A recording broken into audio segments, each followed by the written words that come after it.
चलिए दोस्तों शुरू करते हैं आज के इस नए ब्लॉग की कहानी। जैसा कि आप लोगों ने पिछले ब्लॉग में देखा था, हमारी मिक्सर मशीन का फ्यूल पंप चेंज हो जाने के बाद हमारी मिक्सर मशीन चालू हो जाती है। अब बारी थी मशीन से मसाला तैयार करने की। मसाला तैयार करने के लिए रेत, गिट्टी, सीमेंट के अलावा एक और चीज की आवश्यकता थी जिसे पानी कहते हैं। इसलिए मैं चला जाता हूँ दुकान पर और एक सफेद कलर का अच्छा लंबा चौड़ा पाइप खरीद लाता हूं। मेरे पाइप लाने के बाद भैया बोरिंग के नल में उस पाइप को ठूंसने लगते हैं जिससे वो बाहर ना निकले। पाइप काफी लंबा था इसलिए भैया आधा पाइप काटकर मुझे थमा देते हैं और कहते हैं कि जरूरत पड़ने पर काम आएगा। उसके बाद मैं भी पाइप में जॉइंटर लगा देता हूँ जिससे जॉइंटर कहीं काफी देर की जद्दोजहद के बाद फाइनली मिक्सर मशीन शुरू हो जाती है। मिक्सर मशीन के स्टार्ट हो जाने के बाद मसाला बनाने का काम तेजी से शुरू कर दिया जाता है। बारिश हो जाने के कारण प्लॉट पर काफी कीचड़ हो जाती है, इसलिए मैं भैया से कहने लगता हूँ कि वहां पर थोड़ी सी रेत डाल लो जिसके कारण पैर स्लिप नहीं होंगे। मिक्सर मशीन मसाला तैयार करते जा रही है और भैया हाथ धकाऊ गाड़ी में उसको भरते जा रहे हैं। इसी हाथ धकाऊ गाड़ी में मसाला भरकर गड्ढों की तरफ ले जाया जाएगा और गड्ढों को भरा जाएगा।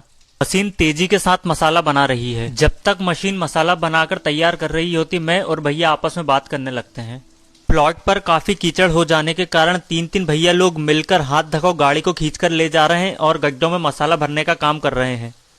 इसी बीच मकान का काम देखने के लिए हमारे पिताजी प्लॉट पर आ जाते हैं, क्योंकि मैंने आपको पिछले ब्लॉग में ही बताया था हमारे पिताजी खुद पीडब्ल्यूडी में थे। अब हमारे पिताजी स्वयं सामने बैठकर पूरे काम की निगरानी करेंगे। भैया हाथ धकाऊ गाड़ी को धका ही रहे होते हैं कि उनका पैर स्लिप हो जाता है, लेकिन उसके बाद भैया स्वयं को दोबारा संभालते हुए अपने काम में लग जाते हैं और मसाले को गड्ढे तक पहुंचाने लगते हैं। फाइनली भैया गड्ढे में मसाला भर देते हैं। भैया ड्रम में से पानी निकालकर मिक्सर मशीन में डालते जा रहे हैं और मसाला बनाने का काम तेजी से चल रहा है। भैया ने मशीन का स्टीयरिंग अपने हाथों में ले लिया है और अपनी मर्जी के अनुसार उसे घुमाते जा रहे हैं, कभी ऊपर कर रहे हैं कभी नीचे। इसी बीच मैं वहां पर पड़ी हुई लोहे के छड़ को उठा लेता हूँ और साइड में रख देता हूँ, जिससे छड़ की वजह से किसी को चोट न लगे। पाइप में से पानी धीरे धीरे आ रहा था, इसलिए मैं प्लॉट पर आ जाता हूँ और पाइप को सीधा करने लगता हूँ जिससे पानी की स्पीड बढ़ जाए और पानी तेजी से आने लगे। पाइप को सीधा कर देने के बाद मैं रोड पे आ जाता हूँ और फावड़े की मदद से रेत को समेटने लगता हूँ ताकि पानी की वजह से रेत बह ना जाए और वेस्ट चली जाए।